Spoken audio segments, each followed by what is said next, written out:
Assalamualaikum warahmatullahi wabarakatuh. Hai adik-adik, bagaimana kabar kalian hari ini? Semoga selalu sehat dan tetap semangat dalam belajar. Sebelum memulai pembelajaran hari ini, alangkah baiknya kita berdoa terlebih dahulu agar pembelajaran hari ini bermanfaat bagi kita semua. Amin. A'udzu billahi minasyaitonir rajim. Bismillahirrahmanirrahim. Raditu billahi rabba wa bil islami dina wa bi Muhammadin nabiyyan wa rasula. Rabbi zidni ilma warzuqni fahma. Amin. Nah, pada pembelajaran hari ini kita akan membahas materi tentang menempatkan bacaan gharib dalam Al-Quran membentuk sikap cermat dengan tujuan pembelajaran sebagai berikut. Pengertian gharib. Terkadang dalam mempelajari Al-Quran, kita sering menjumpai bacaan-bacaan yang tidak sesuai dengan kaidah bunyi dalam ilmu al-aswad atau ilmu fonologi dalam bahasa Arab. Bacaan-bacaan tersebut dikenal dengan istilah gharib. Gharib merupakan isim sifat dari kata ghoroba yaghribu yang artinya tersembunyi atau samar. Menurut ulama qurra, gharib merupakan sesuatu yang memerlukan penjelasan khusus karena samarnya pembahasan atau karena rumitnya permasalahan baik dari segi huruf, lafaz, arti maupun pemahaman yang terdapat dalam Al-Quran. Adapun bacaan-bacaan gharib yang akan kita pelajari pada pembelajaran hari ini ada 5, yaitu imalah, ismam, tashil, nakhl, dan mat. Pertama, kita akan membahas mengenai bacaan imalah. Imalah secara bahasa berasal dari lafal amala, yamilu, imalah yang artinya condong atau miring. Secara istilah, imalah adalah mencondongkan bacaan harokat fathah ke harokat kasroh 2/3-nya atau memiringkan bacaan alif ke arah ya. Menurut Imam Hafs, dalam Al-Quran, bacaan imalah hanya terdapat pada satu tempat saja, yaitu pada surat Hud ayat 41. Nah, pada pertengahan ayat tersebut ada lafal majroha yang jika dibaca imalah menjadi majreha. Kenapa demikian? Karena huruf ro pada lafal majroha dicondongkan ke arah kasroh 2/3-nya menjadi majreha. Nah, sekarang kita akan mempraktikkan bersama ya. A'udzu billahi minasyaitonir rajim. Bismillahirrahmanirrahim. Wa qala irkabu fiha bismillahi majreha wa mursaha. Inna rabbi laghafurur rahim. Shadaqallahul adzim. Nah, demikian bacaan imalah yaitu pada lafal majroha dibaca majreha. Mengapa bukan ri? Karena kita mencondongkan kasrohnya hanya 2/3-nya, jadi majreha. Demikianlah bacaan imalah. Bismillahirrahmanirrahim. Selanjutnya akan kita bahas tentang bacaan gharib, tashil, dan nakhl. Yang kedua adalah bacaan tashil. Tashil secara bahasa memiliki arti menyederhanakan bunyi hamzah kotok. Apa sih hamzah kotok itu? Hamzah kotok adalah hamzah yang tetap dibaca meskipun terletak pada awal, tengah, maupun akhir bacaan. Sedangkan tashil secara istilah qiraah adalah membaca antara huruf hamzah dan alif. Biasanya bacaan tashil ini ditandai dengan tanda baca tashil yang terletak pada bawah lafal atau bacaan di Al-Quran Indonesia. Sedangkan tashil ditandai dengan tanda baca bulat pelat ketika berada di Al-Quran Madinah.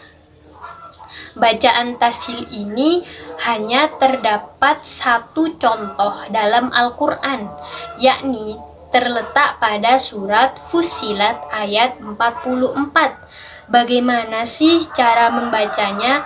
Mari kita simak sama-sama. A'udzu billahi minasy syaithanir rajim.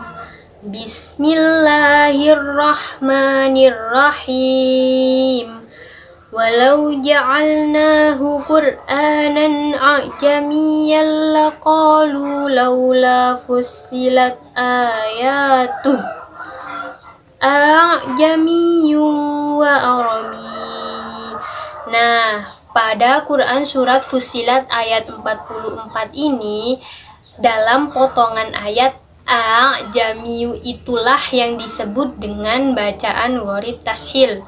Cara membacanya adalah dengan meringankan bunyi hamzah yang kedua. Bagaimana? Seperti ini. A'jamiyu, a'jamiyu, a'jamiyu. Kita ulangi sama-sama ya. Bismillahirrahmanirrahim. Walau ja'alnahu Qur'anan a'jamiyyan laqalu laula fussilat ayatuh a'jamiyyun wa arabi. Jadi diingat-ingat ya, membacanya itu a'jamiyyu, bukan a'jamiyyu.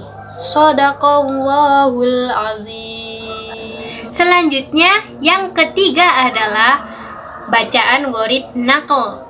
Naql secara bahasa berasal dari kata naqla, yankilu, dan naklan yang memiliki arti memindah atau menggeser. Sedangkan secara istilah, naql memiliki arti memindahkan harokat hamzah ke huruf mati yang sebelumnya, dan setelah itu huruf hamzahnya dihilangkan. Dalam Al-Quran hanya terdapat satu contoh bacaan naql, yakni terletak pada surat Al-Hujurat ayat 11. Bagaimana sih cara membaca bacaan gharib naql ini? Mari kita simak sama-sama. A'udzu billahi minasy syaithanir rajim. Bismillahirrahmanirrahim. Wala talmizu anfusakum wala tanabazu bil alqab. Bi'sal ismul fusuqu ba'dal iman. Nah, dalam surat Al-Hujurat ayat 11 ini, pada potongan ayat bi'sal ismu inilah yang disebut dengan bacaan naql. Cara membacanya yaitu dengan cara memindahkan harokat alif kasroh pada lam mati yang berada di sebelumnya. Jadi cara membacanya adalah bi'salismu, bi'salismu. Mari kita ulangi sama-sama ya. Bismillahirrahmanirrahim. Wala talmizu anfusakum wala tanabazu bil alqab. Bi'salismul fusuqu ba'dal iman. Jadi diingat-ingat ya murid-murid, membacanya itu bi'salismu, bukan bi'sal ismu. Terima kasih. Pada pertemuan kali ini saya akan membahas ayat gharib yang keempat, yaitu tentang ismam. Apa itu ismam? Ismam yaitu secara bahasa yaitu monyong atau mencucu. Jadi kita mengkombinasikan harokat fathah dan dhammah disertai monyong bibir di bibir kita.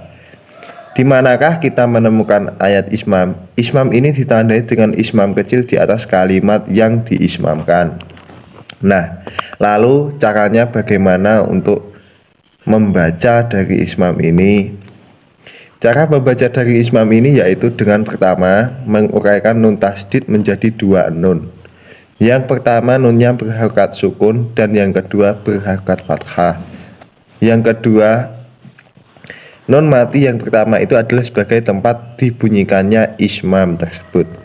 Jadi di saat pertama itu kita memonyongkan bibir kita seolah-olah membaca nun, akan tetapi hanya gerakan saja. Dan yang ketiga, setelah kita memonyongkan bibir kita menarik lagi ke posisi semula bibir kita sambil melafalkan nun yang kedua. Nah, untuk ayat gharib ini juga hanya terdapat pada satu tempat, yaitu di dalam Quran surat Yusuf ayat 11. Untuk kalimatnya seperti ini. Di sini kita fokus terhadap kalimat la ta'manna. Nah, di situ kan ada mim nun bertasdid. Untuk nun bertasdidnya itu kita uraikan menjadi dua, yaitu nun sukun dan nun fathah. Mari kita baca ya. Bismillahirrahmanirrahim. Qalu ya abana malaka la ta'manna ala yusufa wa inna lahu lanasihun. Nah, pada saat kita membaca la ta'manna, kita saat membaca nun yang pertama kita memonyongkan bibir kita, lalu setelah menariknya kembali pada saat membaca nun yang kedua dan lalu melafalkan nun yang kedua. Kita baca sekali lagi ya. Qalu ya abana malaka la ta'manna ala yusufa wa inna lahu lanasihun. Jadi ketika kita membaca la ta'manna ala yusufa wa inna lahu lanasihun, ketika kita memasuki nun yang pertama, kita langsung saja memonyongkan bibir kita. La ta'manna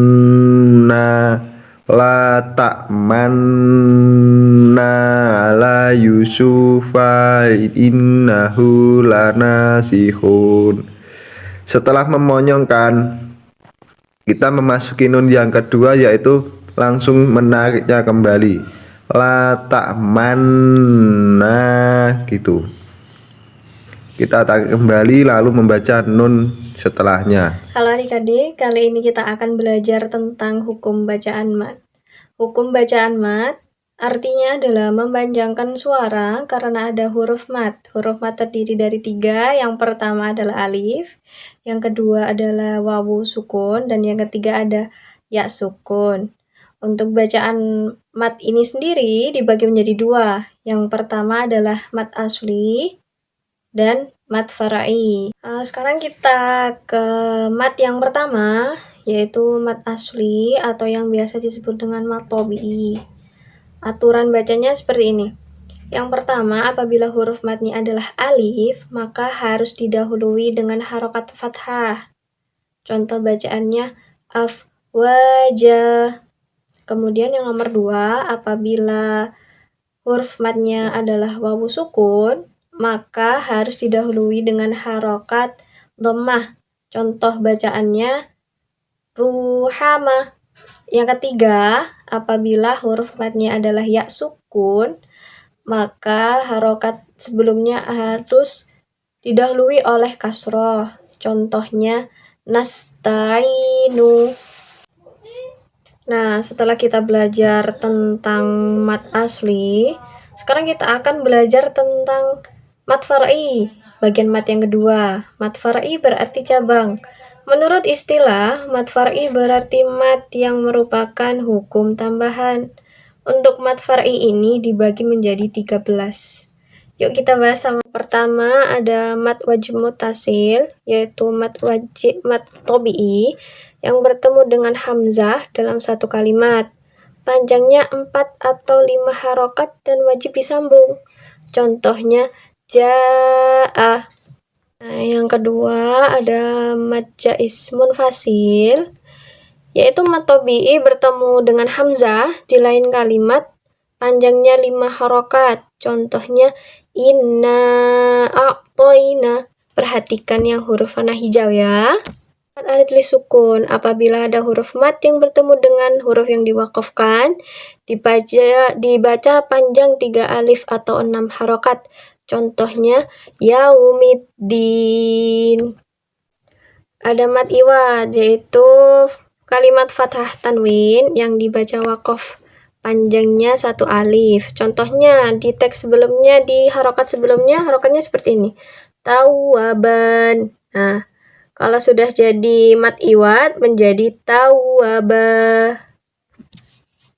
Mad yang selanjutnya ada mad silah, ialah huruf mad muqaddar atau tersimpan di dalam hak dhamir yang dibaca dhamma atau kasroh, dan sebelumnya hak dhamir ini berupa huruf hidup. Mad silah ini dibagi menjadi 2. Yang pertama ada mad silah qasirah, panjangnya 1 alif. Contoh bacaannya mildunihi multahadha. Yang kedua ada mad silah tawilah, ialah mad silah qasirah yang bertemu dengan hamzah yang bentuknya alif, panjangnya 2,5 alif. Contohnya bihi anfusahum. Mad badal, yaitu menggantikan hamzah sukun menjadi huruf mad.